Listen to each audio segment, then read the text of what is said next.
If you want better spacing on your ground strokes and want to track the ball better with your eyes, this is the podcast episode for you. Richard Brice, known on YouTube and Instagram as Tennis Hacker, uses brain-based training to help his clients improve the game of tennis as quickly as possible. On today's episode, we'll share some of his favorite drills and concepts for seeing the ball better and playing better tennis. So let's get started. I've loved seeing your stuff online, and you come at the game of tennis from a very unique perspective. There's a lot of coaches like me that are boring, and it's all about technique or tactics or strategy, and there's a ton of us out there that are talking about these types of things. But if you go to your website, like you talk about brain-based training, you have a lot of ideas and exercises and expertise that are very different than a lot of tennis coaches. So I was wondering if you could just kind of explain what brain-based training means to you and what exactly that is. Yeah, I'll give some background to give people context because we come at it from a different perspective. You know, I know your history. You were a tremendous player growing up. I played tennis growing up, but I wasn't amazing. I was like a low-level county player in England, and I was a low-level county player because I was willing to run and I was fast and I was fit and I was smart enough to just get the ball back in play and let people miss. But then when I came up against anyone good, they would just wipe me off the court. And that was always the way it was for me. And even when I went into tennis coaching after university, I still didn't get much better, even though my technical knowledge and everything improved, because unfortunately I just wasn't skillful enough to do what I needed to do. I had visual deficits, I had coordination deficits, but I didn't know I had them at the time. I just wasn't able to do what a coach would tell me to do. And it wasn't until I had a series of bad injuries and concussions, and I basically had a bad mountain bike crash that left me a mess at the age of about 34. Didn't know whether I'd be able to play tennis again because I'd completely separated my collarbone. And I started doing brain-based training to rehab those injuries and to basically try and get rid of my pain and try and deal with some of the concussion symptoms. And it did that part really quickly. It kind of got rid of all my injuries and my pain and that side of things. But the thing that surprised me was the next time I played tennis after not playing tennis for 6 months, I suddenly had better timing than I'd had at any point in my life. Because the neuro rehab process is about finding areas of the brain that aren't working in the way that they ideally would and training them. So a lot of that's about the visual system, about the balance system, about the coordination, about the movement systems. So by doing the concussion and the pain rehab, I suddenly raised my level of skill and I was finally able to actually play, tennis in the way that I wanted to. So then I was like, this is useful stuff. I'm going to start teaching other people how to do this. So without that concussion, without that accident, you said you had visual or cognitive, lacking some abilities there that were preventing you from executing what your coaches wanted you to do or what you wanted to work on, and you weren't aware of it until you had the concussion and started doing those exercises. So how would a player today know whether their visual skills or cognitive skills are impaired? And that's one of the main reasons why they're not improving. How would they know that without getting concussed on a mountain bike? Because they didn't play Div 1 college tennis and become a professional tennis player. That's how they know. And if they started adult tennis as an adult, they didn't start at 3-0. If you've got good vision, good coordination, you don't start at 3-0, you start at like 4-0 because you can run and you just get the ball back in play. And then they become a 4-5 very quickly, and within a few years, they're a 5.0. If that wasn't you or isn't you, then you have limitations within your visual system, within your coordination, within your ability. It's that stuff that's holding you back. It's a lovely idea that if we just practice and learn technique and do all those things, then we're all going to be amazing. But, there's a reason that the best players in the world are the best players in the world. They've got the skill, they've got the vision, they've got the physical ability, they've got the mental ability to do it. And you don't know what you don't know. Like, I was a decent athlete. I played, in university, college, I played soccer for the first team. Not like it is in the US, because if you're in the first team in soccer in university in England, you've already failed as a professional. So it's different, but it's still a decent level. So I was decent, but that's very different to being excellent. So in terms of the tennis, I didn't know that I had these deficits. I just knew that I couldn't time it. I was just late on every shot. I knew, I understood where my contact point needed to be consciously because I was a coach and I understood this stuff. But that's very different to, can I read the flight of the ball that comes at you at a different speed, different flight, different angle? Can I understand how that's going to react off the court? Can I translate that into a movement signal and actually start my swing at the right time? And then can I actually make the adjustments of the speed of my swing and the swing path relative to the ball? I didn't know I had those problems. I just knew that no matter what tweak or change that I made to my technique, when I tried to hit with power, I would shank the ball horribly long. So I didn't. I just got the ball back in play and just waited for people to miss. And it was good up until a point, very tiring because you have to do lots of running. And then it suddenly changed when I started to rehab things. And it's like, oh, I had vision and coordination deficits. That was what was going on, because I haven't played for 6 months. All I've done is work on vision and coordination. And now I'm suddenly able to do stuff that I was never able to do for the whole of my life. So what were some examples of those coordination drills, those vision drills you're trying to rehab back from? Obviously not for that purpose, but you said they were very, very productive. So in that rehab process, like, what were examples of some of the best drills or exercises you were doing that you found the most useful? The vision stuff's a lot easier to show people, so we can start with that. We've basically got two main types of eye movement. We've got fast eye movements and slow eye movements. So you literally break them down and practice them.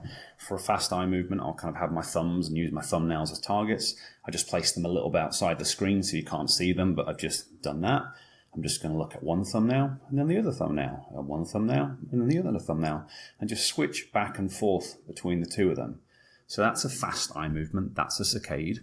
I'm going to want to do that in different directions because we've got different muscles that make the eyes move in different directions. We've got different parts of the brain that create and coordinate the eye movements. So we do that left and right, up and down, the diagonals as kind of a bare minimum. And then we do the same thing for a smooth pursuit. So rather than a fast eye switch, we do a slow eye movement where we're just tracking a target in those same 8 directions. And these things seem really simple, but when you actually do it with people in person, including, lots of tennis players, their eyes don't quite do what they think they're doing. So you would think it's a simple skill that everyone can do, but it's not. A lot of people, when they make the eye switch, instead of it going straight to the target, it falls a little bit short of the target, or it goes a little bit past the target. When they're tracking and trying to follow something in a smooth circle, it doesn't follow it in a smooth circle. There's kind of bits that it's missing. So kind of basic coordination of eye movements is where you start. You've then got tracking things as they come towards you, both slowly and quickly. So I could use a pen tip, focus on the tip of the pen, and track the target as it comes towards me. And a lot of people, when they do this, their eyes won't go all the way in. They'll get to a certain point and one of the eyes will pop out because they just can't control it enough. So we can track things in slowly like that. And then we can switch between things that are close and things that are far really quickly. So I can have the pen there, look at something that's up close, then look at something that's in the distance, up close and in the distance. And those kind of would be the first 4 basic exercises for people to work on, because they're kind of the foundational eye movements. Now, I'm a bit of a psychopath, so I'm watching you do those drills and I'm absolutely loving it, right? So can I do that too much? Like, I'm just sitting here, I have a pen in my hand because I have notes during the podcast, and I'm like, okay, like I can almost start doing those exercises the second we're done. Is there a way I need to work into it? Is there a certain amount of reps? Is there a certain amount of time? Is there a certain time of the day where you should be doing it? Are there any rules for that? No. Sadly, I wish it was like that, but it's the same as every other type of training. People, some people eat peanuts and they have major reactions to it. Most people can eat peanuts just fine. Some people, Djokovic, can play for 6 hours and they're fine the next day. The rest of us wouldn't be able to walk for a month if we did that. So it's the same with this style of training. Generally, you're going to start off a little bit lower and more sensibly and just see how your body responds. But some people can do a massive amount of vision training straight away. My background was concussion history and lots of problems when I was younger, so I had to start out fairly small. It's like something that seems simple, like looking at the tip of the pen and holding my head in that position. When I started, if I did that for 3 seconds, I would feel sick afterwards. Whereas I've worked with people in their 70s and their 80s that look at me like I'm an idiot going, I can do this all day, every day. What are you talking about? So there really is a variation in what people can respond to. Most people doing a small amount of vision training, they can do it every single day, 5-10 minutes, and be completely fine. Some people that might not make them feel amazing, but most people that's going to be a good starting point. So with those particular exercises, you can count reps or you can set a timer. So maybe you go, right, I'm just going to do this exercise for a minute, done. I'm going to do a near far switch for a minute, done. I'm going to do smooth pursuits in each direction, maybe do 30 seconds in each direction, and then eye switches 30 seconds in each of the direction. And that's going to be a great little starting point. And depending on how quickly you do it, that'll take maybe 8-10 minutes. Now, let's say someone listens to this, watches this on YouTube, sees the exercises, starts implementing them on a daily basis to the point where they don't get sick. They're just using it comfortably. What are some of the benefits that you think someone's going to see once they've done enough reps over a certain amount of time? How is that going to translate to the tennis court? What are they going to start seeing happen? Again, it really depends on the person. It depends on the threshold. Because the hard thing in tennis is people have got an idea of what they want to do on their mind based on the top 0.001% that they see on TV. And unfortunately, we're in a situation where coaching has now turned into tell people to do what the pros do when people don't have that ability. So people are trying to hit something that can be quite far away.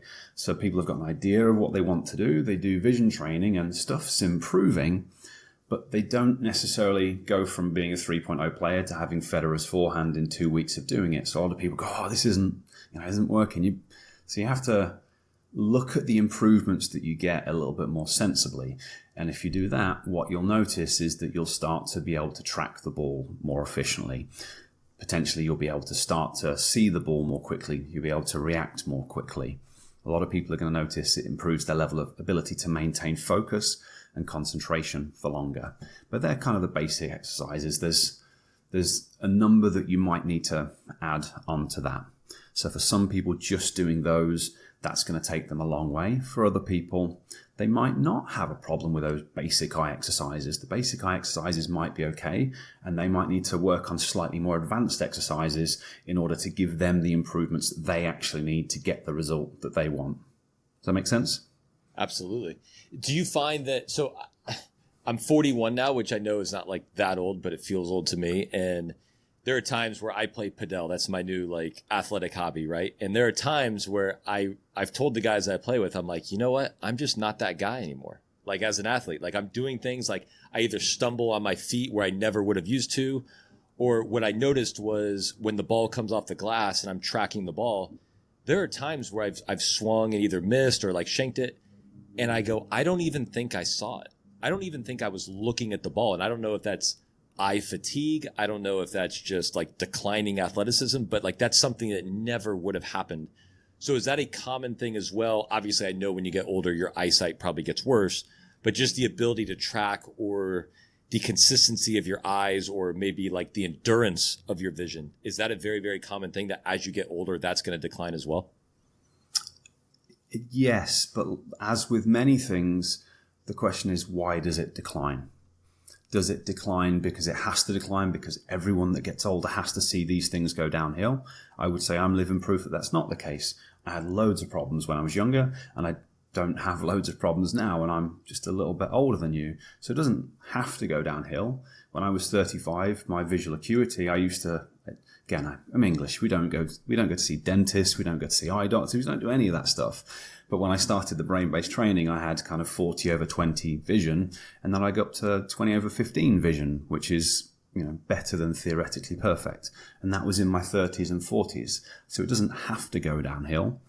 So what it suggests for you is maybe you haven't quite been stimulating things in the way that they need to, and it's a use it or lose it scenario, just like fitness, just like strength, just like flexibility.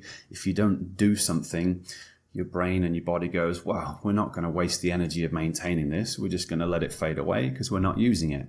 So for someone like you, who was a really high-level athlete when they were younger, it's very easy to get back.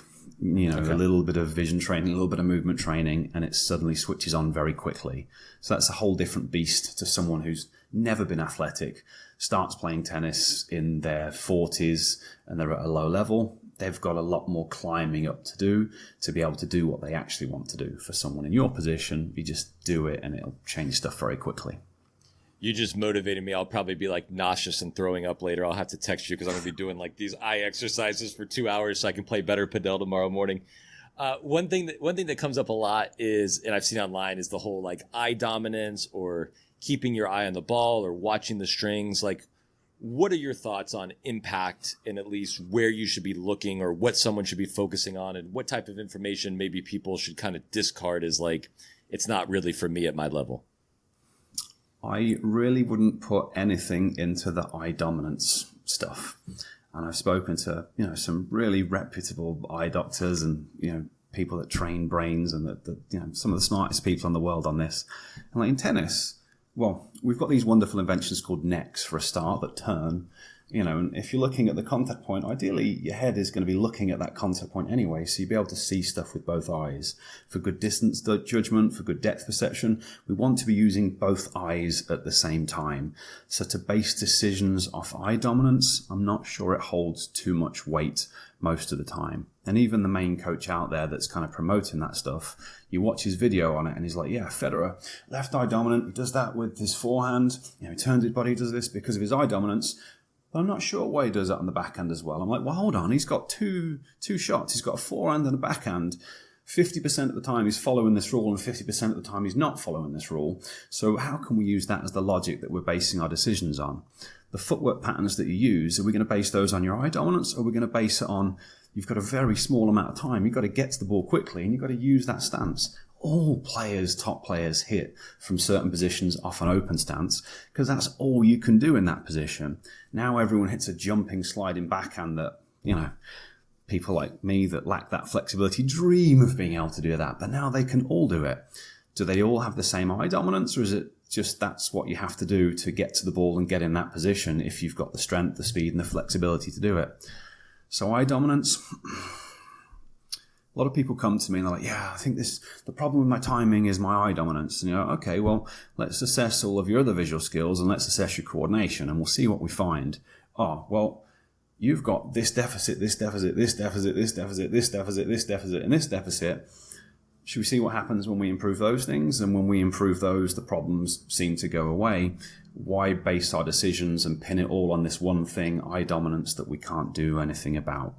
So that's generally my thoughts. You've triggered me, you mean person. Generally, I love it. Well, I just have to spend so much time explaining, like, don't worry about eye dominance. That's the least of your problem. The biggest problem is that you've got a short forehand and you're trying to hit it as hard as you can. Firstly, decide to be more consistent and then we'll work on the body. And right. I feel like that is, as I'm getting older and hopefully more experienced as a coach, is that's what I'm learning is one of the biggest skills is like someone might come and say they have 25 issues. But what is the biggest issue and what issue will I solve that will maybe solve 5 issues at the same time? And a lot of times I find that players get very obsessed with what I would think are very, very small pieces of the pie, and they're completely ignoring half of the pie. And I'm like, yes, you're right. The drop shot does need to get better, or maybe there is something to the angle of your head on your shot, but that is like a 0.01% impact on your game. Whereas your return to serve that you're missing wide every time is probably half of, like, you can make a massive jump if you just put your area there. So I can see where someone like you, and you see that information, what's that, sorry? I was saying, are they missing it wide because they've got a problem with their technique, or are they missing it wide because they're going for the line rather than aiming for the big space in the middle? Exactly right. So you mentioned coordination and kind of hand and foot and eye, all that stuff going together. Yeah. Are there any, when you get on court with someone or when you see someone, are there any what you would call like a physical coordination drill that you'll do with someone right off the bat to be like, let me just test where they are? Do they have former D1 athletic ability and coordination, or are they like a complete newbie starting from 0%? Is there anything that you can do there to test that? You don't even, once you understand movement and a little bit of neurology, you don't actually need to do any tests. You can just see it. Like, you can see someone that can move well and you can see someone that can't move well. And you can see when most players are trying to move around the court and swing, they've just got really inefficient movement and it becomes very obvious. Like a lot of older players, they can't even move their spine. Like, they can't separate different parts of their spine and get it moving. And if you can't move your spine, then you don't need special tests to know that that's going to be limiting you on all of your shots, because you have to be able to move your spine on your shots. But if you want to break stuff down, then yeah, you do it in the same way with the vision stuff. So when we're doing a side-to-side eye movement, when I look to that side. It gets created by some areas in the brain, and it gets coordinated by some areas in the brain. So if my eyes fall short of that target, it tells us about a certain area in the brain. If my eyes go past the target, it tells us about a certain area. We can do the same thing with movement. When we're looking at movement, we're going to be looking at, okay, how accurate is the person in terms of this movement? What's the rhythm and speed of the movement like? And then what's the fatigability? So like, can they do it well at the start? And then as they do it more and more, they start to fatigue. So one of my favorite assessments, I'll have to stand up for this. I guess you can still, my face is less important on this, but doing a hand wraps assessment. So this isn't something that I've made up, or this is, you go to a neurologist and they're going to do this assessment with you to find out whether a part of the brain that's responsible for coordinating movements is working the way it should. So a hand wraps assessment looks like this. You're going to keep your hand flat. I'm going to hit it with the front and back of my hand. And I'm basically going to do that as fast as I can on both sides. And what you'll find is, that's what it should look like, maybe going a little bit quicker if you can. But what you'll find is you'll give people these instructions, okay, keep your hand flat, keep your elbow tucked in, and then they can't do it, so they'll start doing this to compensate. So we go, that's a lack of accuracy in your movement. You're not able to follow the instructions, keep your elbow to your side, and then they go like this. Or if they're hitting the side of the hand, we know that that's a lack of accuracy. If they're bending their hand and they're trying to find different ways to cheat, they're all indications of lack of accuracy in that movement. And then we're looking at the speed and the rhythm. Can they maintain an actual rhythm? Can they maintain the speed? Or do they do it once and it looks okay, and then 2 seconds later they do it and things are falling apart? And people go, well, that's not a very exciting test. Yeah, this is rapid pronation and supination. This is how quickly you can control the part of the body that dictates the angle of the racket face at the moment of contact. So it's one of my favorite kind of diagnostic things for, right, what sort of control is this person going to have? Because if you can't control your forearm while you're standing there going to do this, can you control your forearm while you're sprinting around the court, the ball's coming at you, you're twisting, you're turning, you've got decisions to make? So I break it down in that way. That is fascinating. So obviously I'm going to mention this at the beginning of the episode, but I hope people are going to watch this episode because there's a lot of visual cues you need to see. But it blows my mind, and I'm not going to try it now, but it blows my mind that it looks so simple, and yet I'm probably maybe the first time I try it, maybe I struggle with it too, and I go, man, it is very, very interesting. And then you might be telling a player to do 4 different things on the take back and drop it here, and it's, okay, well now I kind of understand why we're basically not making progress on that, or why it seems like I'm speaking a different language to that player. Yeah, and I think this is one of the difficulties of coaches, because a lot of coaches grow up playing tennis. They're naturally good, they're naturally athletic, they love tennis, they gravitate towards it, and they achieve a certain level. They have got absolutely no clue what it's like to not be able to do the stuff that they can do. A lot of coaches think that players lack focus. They're just not concentrating, they're just not listening, they don't want it. No, they literally can't do it. It's like Usain Bolt. Just run faster. Just pump your arms like this and just run faster. And you're like, oh, it doesn't work like that. You have to have the ability to do what you're trying to do. And a lot of people just don't have the ability to do the things the coach is trying to do. And then the coach is saying, yeah, use Roger Federer's technique. Look, it's really easy. You just do this, you do this, you do this. Meet the ball out in front. Well, yeah, but it's not that easy. There's skills that go into it. And so along that, what you're demonstrating, and maybe a common issue, and you might have some thoughts on this, is we talked about reaction time, and obviously some that is probably seeing the ball, some that is probably anticipating. A very, very common thing I see is people getting their rackets either back late on a ground stroke, or they're at the net in doubles, and they're kind of late getting their volley preparation ready. Where does reaction time and preparation and vision and all that collide? Because that is a very, very common issue I see. So how do you help players improve that? So where it collides is you have to be able to do all of it to play tennis well. So reaction speed is, can you actually see clearly at 78 feet or a little bit further than 78 feet away? And a lot of people can't. And if you can't see fine detail at 78 feet, then that's going to be challenging. The wonderful news there is we've got eye doctors that can help with good prescriptions, and a lot of people don't get their eyes checked regularly enough. If you just go and make sure that you've got the right prescription, that's a great first step.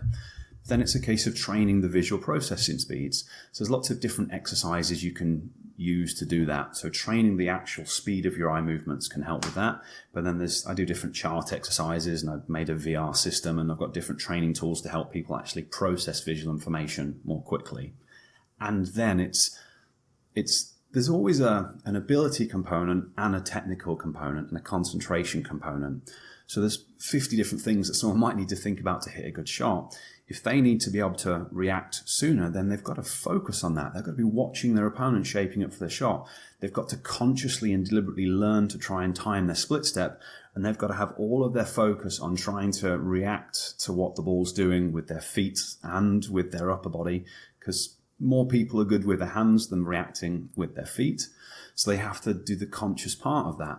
So it's like, yes, does the visual system work underneath? Do we have these hard skills? Do we have the ability to process the visual information quickly enough? And then are we actually paying attention and focusing on what we should be focusing on rather than thinking about something else? So that's kind of the first part of it. So it's, which do they need to train? Well, it depends which is more of a problem for them. But generally, all of it. You mentioned at the beginning of that, you said, well, some people do have a hard time just even seeing 78 feet away from them. So do you ever do you basically just laugh to yourself every time someone's convinced they got hooked on a bad line call, when you're like, that's 80 feet away, the ball's moving 50 miles an hour, it was 1/16 of an inch out, and you're convinced that you saw it correctly and maybe they didn't? Do you ever just laugh about that? Well, that and I do find it funny when I've got like 20 over 15 vision. I train vision all day, every day, and I'm playing against someone and I call a ball out and they're like, no, you're cheating. I'm like, you've got big, thick glasses on, really? Like, it's right there. I train people's vision for a living. So yes, but more so than that, professional line judges, they've got one job in life, and that is to call the line, and they still get it wrong. So the rest of us from 78 feet away, it's going to be tricky. That's so funny. Another common issue that people have, not only with reaction time, is spacing from the ball. So I have almost never met a player that is going to get too far from the ball. Unless they're just lazy, but most of the time it's like, oh, they're overrunning it, whatever it is, forehand, backhand, volley. They get very, very close. What are your thoughts, or what are some things that have worked for you and players that have helped them kind of get a little more accurately spaced from the ball? Yeah, I don't know if you've watched any of my YouTube videos. I like to think I make the most boring tennis videos there are, because all I talk about is trying to react to the ball, trying to time your split step, and trying to get the right spacing. And I make a bunch of videos going, look how far Alcaraz is away from the ball. Yes, but this is the thing that we need to copy. It's the spacing that enables them to get the biomechanics. And as you say, that's the biggest challenge for people. So again, I put it into the same category. Right, I just kind of break it down in my head. Do they have the visual ability to actually judge distance and judge depth properly? And most people don't, because most people don't have good coordination within their eyes. They can drive a car without crashing it, and they don't hit things on the side of the road. But that's different to the sort of depth perception that we need while we're playing tennis. And then we've got to factor in we're moving to the ball, which changes how we're going to be perceiving that distance. So do they have the raw visual skills and ability? Do they have the coordination and the footwork patterns? So do they actually have the movement abilities, and have they practiced the footwork patterns enough so they can make the adjustments? And then are they actually focusing on it? Are they being disciplined within their practice? Because I find that most players, they really lack discipline, and you might have seen it within their practice. They're trying to do 50 things all at once, and you can't do that. I was never a professional player, but I'm decent these days, and now I'm playing left-handed. I've gone through the process again of kind of relearning to play left-handed. The spacing's everything. So all the important stuff happens before you hit the ball. You have to see the ball, you have to read where it's going, you have to set up in the right position, and while you're setting up in the right position, you have to make the decision as to what shot you're going to try and hit. Are you going to try and go for the line, or are you actually going to get the ball to land back in the court? So all that important stuff happens before you make contact with the ball. So is the player actually thinking about that important stuff, like, okay, the ball's traveling towards me, I need to set up this far away from it? Or are they thinking about getting the racket lag because that's what the next coach on YouTube has told them to focus on? So a lot of that is the focus side of it there. hopefully I'm not going to expose myself as a horrible coach here, but like one of the things that I struggle to communicate or maybe even understand myself how I do it is, let's say, for example, you toss a ball wide to my forehand. So I split step, I take a step with my right foot, my left foot, my right foot, I'm open stance, and then I hit. If you toss the ball really wide, I'll take those same 3 steps, just bigger and more explosively. If you toss the ball slower and a little closer to me, I'll take the same 3 steps. I'll just make them a little bit smaller and a little bit smoother. And it'll feel very similar rhythm wise to me. And I will have the same spacing, but the steps were not the same. You know, when you fed me very wide, I had to move quickly with big steps. When you fed a very, very easy ball, they were smaller and smoother. And so I'm big on timing with the footwork. I want the steps to be similar. I want the rhythm to be similar. Obviously, rhythm is key. But I've had a hard time articulating to players, well, how would you know when to take those smaller steps? Or how would you know when to smooth it out a little bit? You've got a scissor kick overhead. Sometimes I got to like right, left, right as fast as I can because I might get lobbed for a winner. Sometimes it's a very smooth, calm movement, but it's the same movement, just at a different timing and cadence. So like I said, hopefully you don't lose respect for me by asking that question, but like, how would you communicate the difference between those two movements, which are the same steps, just at a different timing? Well, I mean, firstly, I would definitely not lose respect for you because you've got some of the best content out there, which is why you make videos and it saves me effort. I just send your videos to my YouTube or to my email list because you explain things and articulate things so beautifully. But what you're describing there is you're a phenomenal athlete that's got amazing pattern recognition because you've done things millions of times. So we have the visual skills. Do you actually have the ability for your eyes to move properly? Can you process raw information quickly? Do your eyes work together so you've got good distance judgment and depth perception? We've got that stuff. And then we've got the pattern recognition of how many balls have you seen coming towards you? Because your brain works via pattern recognition. It uses things that have happened in the past to predict what's going to happen in the future. So if you start playing tennis, you've only been playing tennis for a year, you're never going to have that type of pattern recognition just because you haven't seen hundreds and hundreds of thousands of balls of different flights coming towards you. So you've got the visual skills, but then you've also got the repetitions and kind of consciously thinking about what that repetition means. So if the ball is doing this, what should you do? Now, I don't know what you've seen of mine, but I had to stop playing right-handed in the end after this mountain bike crash.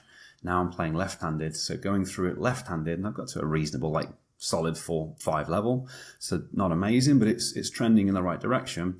And it was friggin' hard. And the hard thing was the stuff you've just described, the spacing. Visually, okay, my visual system already works. The spatial orientation has changed because now I'm using my left hand compared to my right hand. So left-handed forehand, the spacing is so much different to a one-hander on the right-hand side. So when it comes to the left, that's problematic. But I was very mechanical with it. Like I'll put a ball down on the court, I'll do a split step and go right the ball. I'm going to make contact with it there. How much power do I need to use in my legs to get me to that ball that's there? And then I'll place one a foot further away and go right, practice the same footwork pattern. How much power do I need to have to get to that ball there?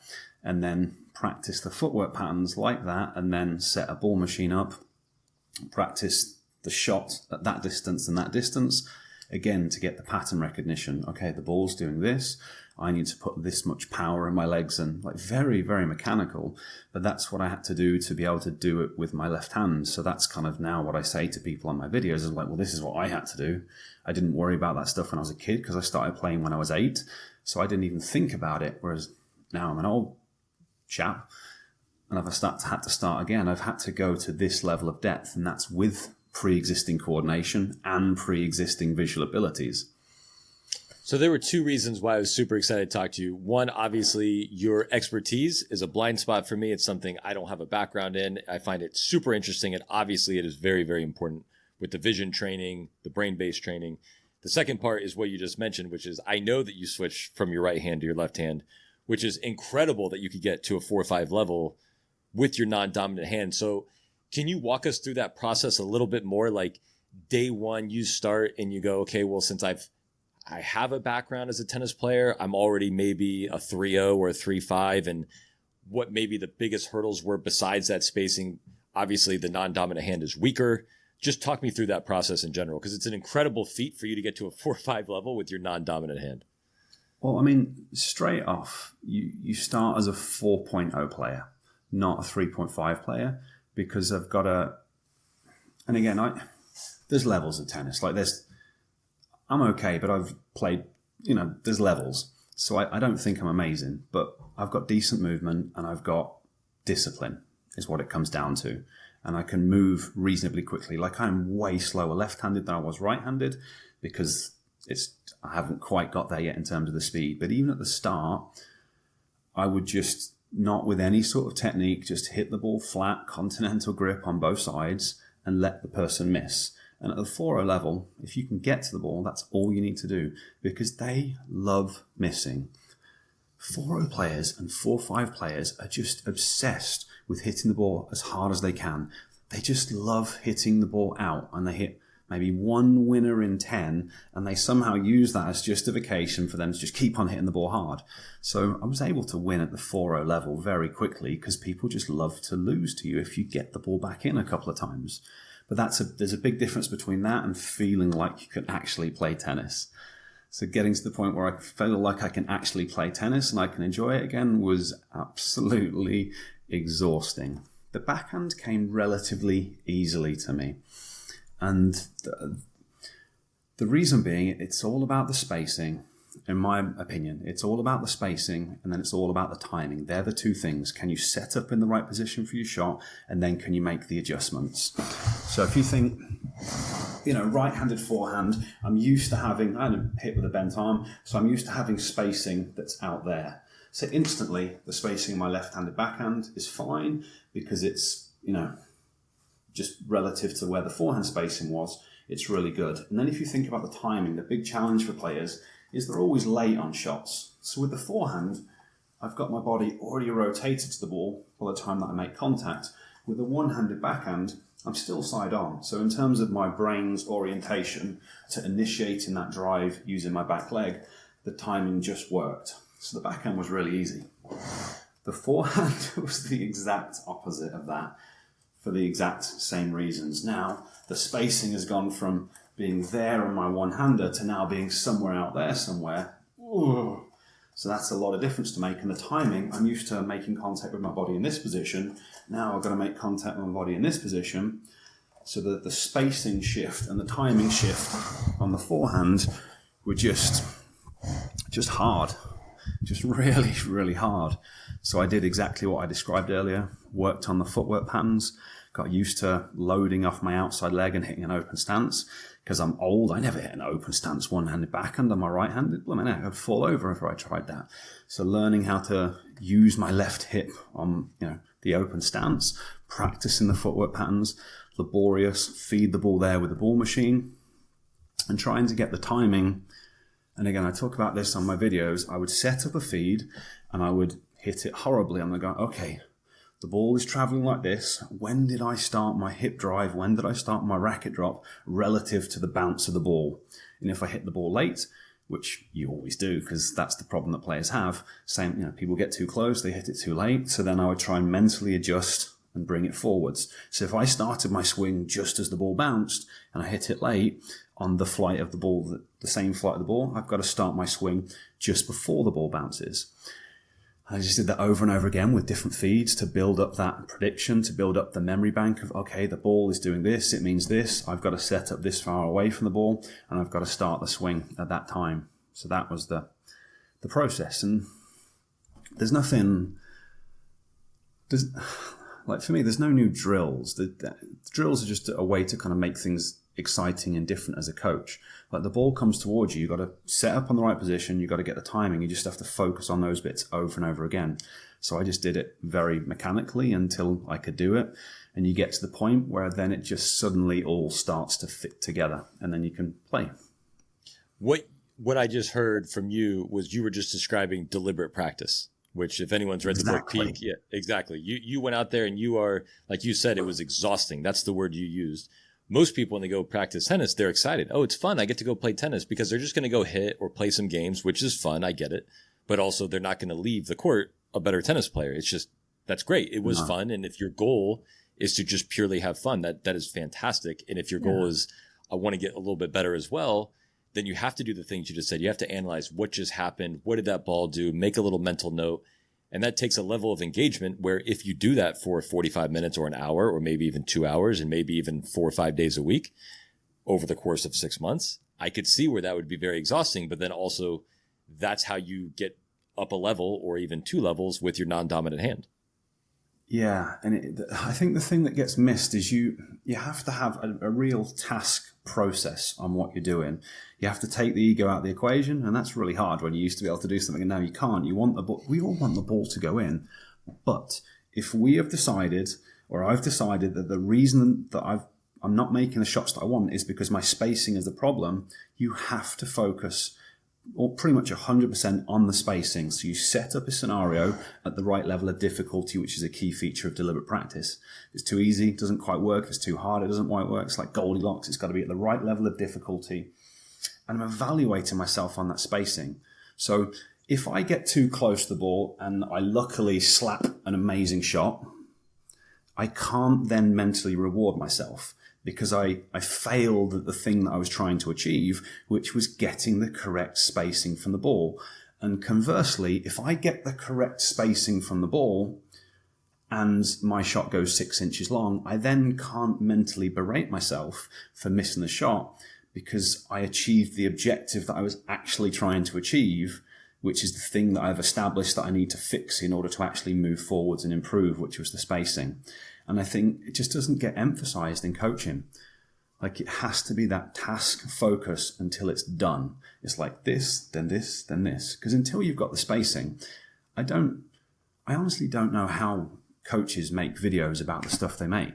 Like, they just talk about what the hands are doing, they talk about the wrist lag, and it's like, have you actually watched anyone play tennis? Like, I've lived in a few different countries, I've been to many different places, everyone gets too close to the ball, and until they fix that, they can't use the inside-out swing path. Like, it can't happen. So you're stressing me out this morning. But I love it. That's how I look at it, and that's how I think about it, because going through it with your left hand, like, you can either do something or you can't. And like, if I tried to follow the coaching that's out there normally and the way that people teach it, there's no way I'd have got to this point with my left hand, because no one mentions footwork. Very few people even talk about like the shot selection and the tactics that you talk about. And very few people talk about the actual process. And it's the process that enables you to get the results. My smartest friend, he is in baseball. He was not a baseball player, but he's an analyst, numbers guy, Moneyball. And one of the things he told me, I forget the context of what you were talking about, but he said, never confuse a good outcome with a good process and a bad outcome with a bad process. And he's like, sometimes we make great mathematical decisions to draft a player or to do something, and it doesn't work out. And we go back and we look at the process and we go, did we do everything that we're supposed to do? Yes. Oh, that was unlucky. It's not supposed to work every time. And then sometimes they've just thrown a dart and drafted someone's nephew in the 50th round. And the player became a great player, and you go, cool, lucky for us, but we did nothing there. Like, we don't take any credit. We don't add that to our process. We just go, cool, blind luck happened. We will accept it, but we also don't pat ourselves on the back. And that's something that I always think about. And you mentioned that about players hit the lucky winner, and obviously the outcome was great. So how can you argue with that? But if your goal is improvement and maximizing efficiency, you can look at the task, like you said, and kind of accurately assess your performance. Yeah. And that's what you have to do. And, does it take, depending which, and that's another thing with coaching. Coaching, they don't teach models of motor learning and motor learning theories. They don't even talk about the phases of development. You're going to have to do something 10,000 times well before it's likely to be a habit. So that means I've got the spacing correct 10,000 times before I've got a chance of getting good spacing in a match. We're running a little low on time because I'm completely fascinated by everything you're saying. So I'm going to ask you the 2 most common Instagram questions. Number 1 is, what is the best coaching advice you've ever received? Spacing, actually. When I was my first coaching job in England, I was very fortunate to get taken, made basically friends with a lady, Sam Armitage, who was a good GB player back in the day. And because we're friends, I basically had free coaching every day for an hour. And every single shot that I hit, every hour until it stopped, spacing, further away, further away, further away, further away, further away, further away. And I'm like, no. And eventually it got there, and that dramatically changed it, just fixing that spacing issue. So that was one of the best bits of advice that I ever got. Okay, I have a separate question along the lines of, we've been talking about visual awareness and actually like understanding the space, but one cue. So like one time someone was getting too close to the ball and I said, you know what, can you just take a forehand? And I just wanted to graze the end of the racket. Yeah. I want you to shank it, right? And then they hit a perfect forehand. I go, sorry, you didn't accomplish that. Like, you hit it well. That's great. And that probably actually was the correct spacing, but I want you to hit the end. Is that an okay, is it like a Band-Aid in your eyes? Because like when I do my golf swing or whatever, if I know I've made a mistake, I just go, I'll try to make the opposite mistake. And usually what happens is I just hit it perfectly because my feeling was off or how I was perceiving is off. Is that like a Band-Aid fix to just go, hey, if I'm too close all the time, how about I just shank one off the end once and see what that feels like? I mean, the proof's in the pudding. If it works, it works. But it's a very intelligent coaching cue. Like, we habituate everything. We just basically do things in a habitual way. So people habituate the spacing. We spend our whole lives doing things at arm's length away, and now we've got to do something that's further than arm's length away. So we have to break that habit. So what you've just described is a coaching cue that's going to help you to break that habit. Last question. Your best advice for the 4-0 adult player? Stop trying to hit it so hard and aim for bigger targets. I mean, that is just phenomenal. I love that. I love how you said it. By the way, follow-up question for me, because I was going to ask you earlier and then you started talking about your left hand. When you walk by a court and you see 4-0 or 4-5s playing, what impresses you about a player? Like when you walk by and you go, oh, that, I kind of like what I see there. That's a good player. What is the thing that jumps out for you? Certainly not hitting fast. You've made that clear, which I love, by the way.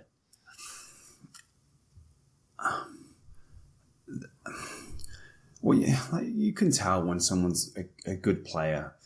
Honestly, one of the big things that impresses me about people is when they start playing as an adult and they stick with it and they keep on trying to improve, because that takes a lot of wherewithal, a lot of mental capabilities to stick with something that's so hard to do. So I find that really impressive. But I think it's the footwork. I think it's just the biggest giveaway, isn't it? You can just see by the footwork. Do they actually have intensity in their recovery? That's normally the big giveaway, I guess. So that would be the easy answer. People that aren't very good, they don't recover. Because I used to think it's all about the split step and the preparation. But then when you actually watch people, they don't even recover after the previous shot to get into a position where they could do a split step at the right time to then set up in position. So it's the intensity of the feet in between the shots, I guess. That's my final answer. Love it. You mentioned your YouTube page, but can you let us all know, because this stuff is absolutely fascinating, where people can find you, where you are online, all the stuff you got? Yeah, so YouTube is Tennis Hacker or Tennis which way? I probably should know which way around it is. But I think YouTube's just Tennis Hacker, and Instagram maybe it's tennis.hacker. So that's where to find me. And then website is tennishacker.net or neurotennis.net. Absolutely phenomenal. I have learned a ton.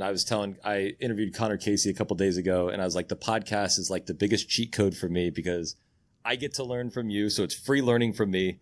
And then everyone will thank me for the episode when you just educated us for 40 minutes. So I can't thank you enough. That was wildly fascinating. And like I said, I'm going to go get nauseous this afternoon, like doing all my eye stuff here so I can play better padel. But thanks so much for joining the show. You're welcome. It was a pleasure. Thank you for having me. All right. Moment of truth.